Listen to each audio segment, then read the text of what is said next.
Everyone, welcome to study Medha Academy. आज हम लोग क्लास 11th की बायोलॉजी की first unit the diversity of living organism का first chapter the living world जो है वो स्टार्ट करने वाले हैं। तो अब हम लोगों ने बोला द लिविंग वर्ल्ड, लेकिन लिविंग क्या होती है तो चलिए जानते हैं। लेकिन लिविंग क्या होती है ये जानने से पहले ज़रूरी है कि हम लोग जाने व्हाट इज लाइफ। लाइफ क्या होती है? सबसे पहली चीज, life is a character that distinguish living from non living. Life एक ऐसा कैरेक्टर है जो जीते जागते जीवों से निर्जीव वस्तुओं को डिफरेंशिएट करती है। तो चलिए देखते हैं लाइफ की डेफिनेशन। अभी आप लोगों के आगे लिखा हुआ है लाइफ की डेफिनेशन, जिसमें कहा गया है life is a unique and complex organisation of molecules that expresses itself through chemical reactions which leads into reproduction, growth, development, adaptiveness and response। इसका मतलब क्या है? तो देखिए, सबसे पहले मैं आपको इस डेफिनेशन के बारे में बताऊं कि लाइफ अपने आप में कोई चीज़ नहीं है। लाइफ एक ऐसा कैरेक्टर है जो नॉन लिविंग को लिविंग से अलग करती है। और लाइफ है क्या? It is a group of chemical reactions. जी हाँ, life is a group of chemical reaction, ऐसे केमिकल रिएक्शन जिनका जो रिजल्ट होता है वो रिजल्ट होती है रिप्रोडक्शन, ग्रोथ, डेवलपमेंट और अडेप्टिवनेस। तो ये जो कैरेक्टर है लाइफ, इसके बहुत सारे ट्रेड्स भी हैं। तो आज हम लोग उन्हीं ट्रेड्स को डिटेल में समझने वाले हैं। तो चलिए शुरू करते हैं। सबसे पहले हम लोगों ने बात की कि लाइफ लिविंग चीज़ों को नॉन लिविंग चीज़ों से अलग करती है।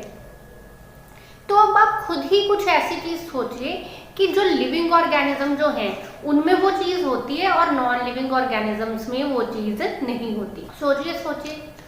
अच्छा, अब आप एक बात बताइए, जब आप छोटे थे तो आपके पास एक प्यारी सी रंग बिरंगी ट्राईसाइकिल होती थी, लेकिन फिर आप बड़े हो गए, वो ट्राईसाइकिल बड़ी नहीं हुई तो आपको वो साइकिल छोड़नी पड़ी, है ना?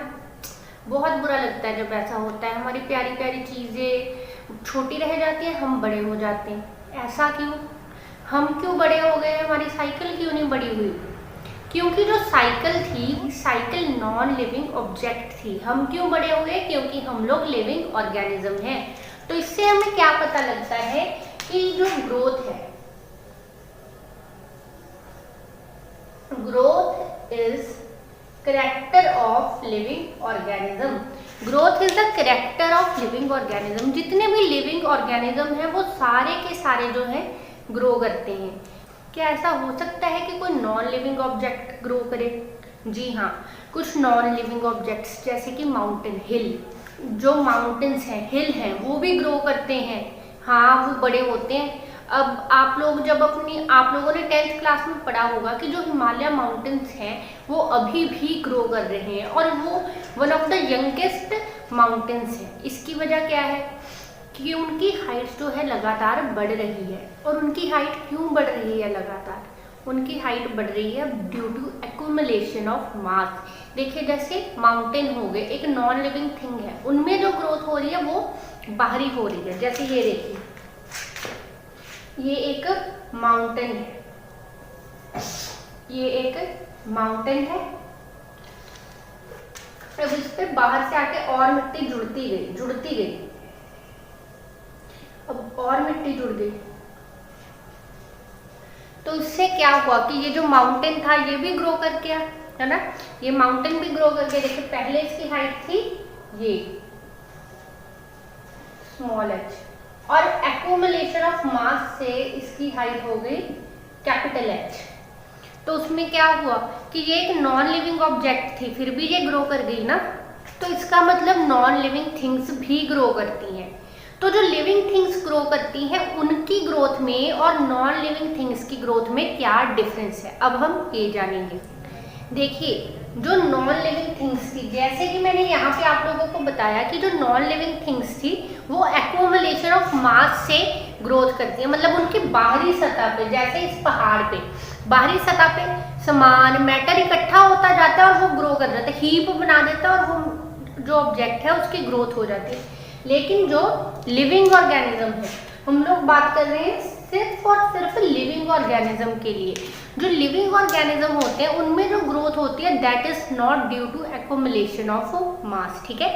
इन living organism the growth is not the resultant of accumulation of mass but the division of cells. जितने भी लिविंग ऑर्गेनिज्म हैं उनमें जो ग्रोथ होती है वो हमेशा सेल्स की डिवीजन से होती है, ना कि एक्यूमुलेशन ऑफ मास से। In living organism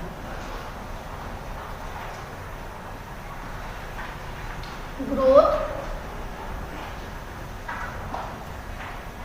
occurs due to cell division, ठीक है। लिविंग ऑर्गेनिजम्स में ग्रोथ कैसे होते हैं? Due to cell division. अब क्योंकि ग्रोथ सेल डिवीजन से होती है तो हमें एक और पॉइंट मिल जाता है डिफरेंशिएट करने के लिए। पहला क्या था कि जो ग्रोथ है नॉन लिविंग ऑर्गेनिजम्स में होती है एक्यूमुलेशन ऑफ मास से, और लिविंग ऑर्गेनिजम्स में होती है सेल डिवीजन। दूसरा पॉइंट ऑफ डिफरेंस ये है कि जो नॉन लिविंग ऑर्गेनिज्म है उनमें जो ग्रोथ होती है बाहर की तरफ होती है।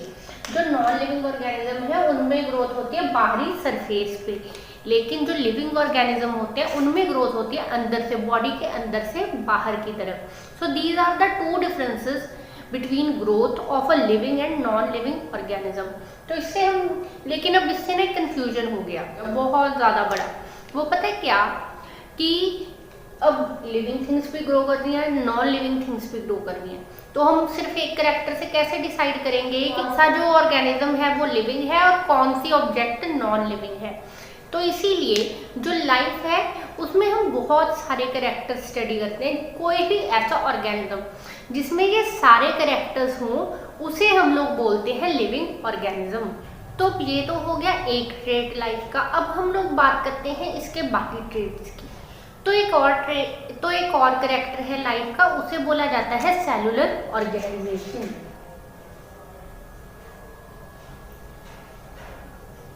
सेलुलर ऑर्गेनाइजेशन का मतलब है कि जितने भी लिविंग ऑर्गेनिजम्स हैं वो सारे बने हुए हैं सेल से। देखिए, जब भी आपने बायोलॉजी के बारे में पहली बार पढ़ा होगा तो उसमें आपने एक सेल के बारे में जरूर पढ़ा होगा, और पढ़ा होगा कि cell is the basic unit of life, कि जो सेल है यही लाइफ की सबसे बेसिक यूनिट है। उसके अलावा जो सेल्स होते हैं हम लोग उनको लाइफ की स्ट्रक्चरल और फंक्शनल यूनिट भी बोलते हैं। क्या बोलते हैं हम लोग? Structural unit of life. Structural unit of life का मतलब है कि जो लाइफ की बेसिक ऑर्गेनाइजेशन है वो बनी है सेल से। और दूसरी चीज हम लोग इसे बोलते हैं functional unit of life. Functional unit of life क्यों बोला जाता है? कि लाइफ के जितने भी फंक्शंस हैं वो सारे भी किस में परफॉर्म किए जाते हैं? सेल्स में। देखिए, कोई भी ऐसा रिएक्शन, अगर कोई भी रिएक्शन को अगर लाइफ रिएक्शन कहलाना है तो उसे सेल के अंदर ही होना होगा, ठीक है। कोई भी रिएक्शन अगर सेल रिएक्शन या लाइफ रिएक्शन कहलाना चाहता है तो जरूरी है कि वो सेल के अंदर हो।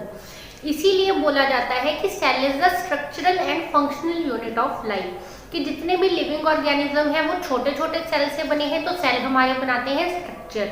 हमारा स्ट्रक्चर किससे बना है? सेल से। और दूसरा ये कि हम लोगों ने यहाँ पे बात केमिकल रिएक्शन की। जो लाइफ है अपने आप को केमिकल रिएक्शंस की हेल्प से एक्सप्रेस करती है। तो वो जो केमिकल रिएक्शन है वो तभी लाइफ रिएक्शन, बायो रिएक्शन कहलाएंगे अगर वो किसी सेल के अंदर होंगे। अगर केमिकल रिएक्शन सेल्स के बाहर हो रहे हैं तो वो बस नॉर्मल केमिकल रिएक्शन होंगे, फिर वो लाइफ रिएक्शन नहीं होंगे। तो इसीलिए जो सेलुलर स्ट्रक्चर है ये लाइफ की डिफाइनिंग प्रॉपर्टी है। ओके जी, cellular structure is defining property of life. जिस तरह ग्रोथ था, ग्रोथ जो है वो नॉन लिविंग ऑब्जेक्ट्स में भी होती थी, लेकिन जो सेलुलर ऑर्गेनाइजेशन है ये सिर्फ और सिर्फ लिविंग ऑर्गेनिजम्स का कैरेक्टर है। कोई भी जो नॉन लिविंग थिंग है वो सेल्स से नहीं बनी होती। हाँ, नॉन लिविंग थिंग्स भी छोटी छोटी यूनिट से बनी हो सकती है, जैसे कि हमारा घर जो कि ईंटों से बना है, लेकिन उन ईंटों में कोई रिएक्शन नहीं होता। वो जो ईंटें हैं वो घर की स्ट्रक्चरल यूनिट है लेकिन फंक्शनल यूनिट नहीं है। लेकिन सेल जो है वो लाइफ की स्ट्रक्चरल और फंक्शनल यूनिट दोनों है। हमारी लाइफ जितने भी लिविंग ऑर्गेनिज्म हैं वो बने भी सेल से हैं और उनकी लाइफ को कैरी ऑन करने वाले रिएक्शंस भी सेल्स में ही होते हैं। अभी हम लोगों ने लाइफ के दो कैरेक्टर्स की बात कर ली, ग्रोथ और सेलुलर ऑर्गेनाइजेशन। ग्रोथ जो है लिविंग और नॉन लिविंग दोनों तरह के चीजों में देखने को मिलता है, लेकिन जो सेलुलर ऑर्गेनाइजेशन है वो डिफाइनिंग कैरेक्टर था सिर्फ लिविंग ऑर्गेनिज्म का। और अभी हम लोग लिविंग ऑर्गेनिज्म का एक और डिफाइनिंग कैरेक्टर जो है वो स्टडी करने वाले हैं और वो है रिप्रोडक्शन।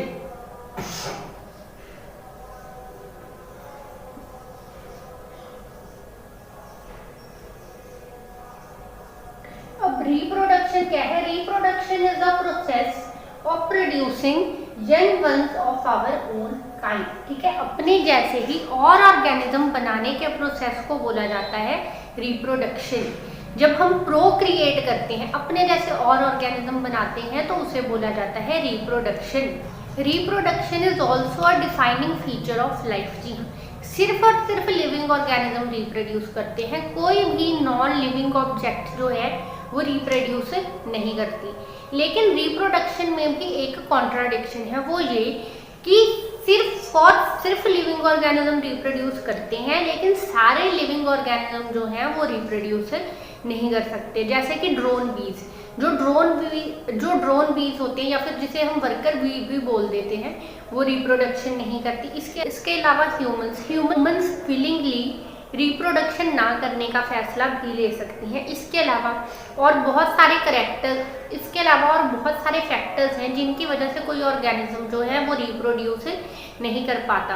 किसी ऑर्गेनिज्म में हार्मोनल इम्बैलेंस हो गया तो उसको भी रिप्रोडक्शन करने में प्रॉब्लम आती है। तो इस वजह से reproduction is defining feature of life, but ऐसा जरूरी नहीं है कि सारे के सारे ऑर्गेनिज्म जो हैं वो रिप्रोडक्शन करेंगे ही करेंगे।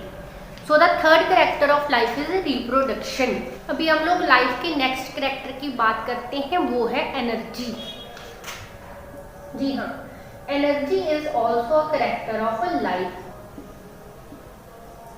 जितने भी लिविंग ऑर्गेनिज्म हैं उन सबको जरूरत पड़ती है एनर्जी की हर एक सेकंड क्या, हर एक मिली सेकंड हम लोगों को एनर्जी की जरूरत होती है। अब आप सोचेंगे वो कैसे, कि देखिए जितनी भी नॉन लिविंग ऑब्जेक्ट्स हैं उनको एग्जिस्ट करने के लिए एनर्जी की जरूरत नहीं है।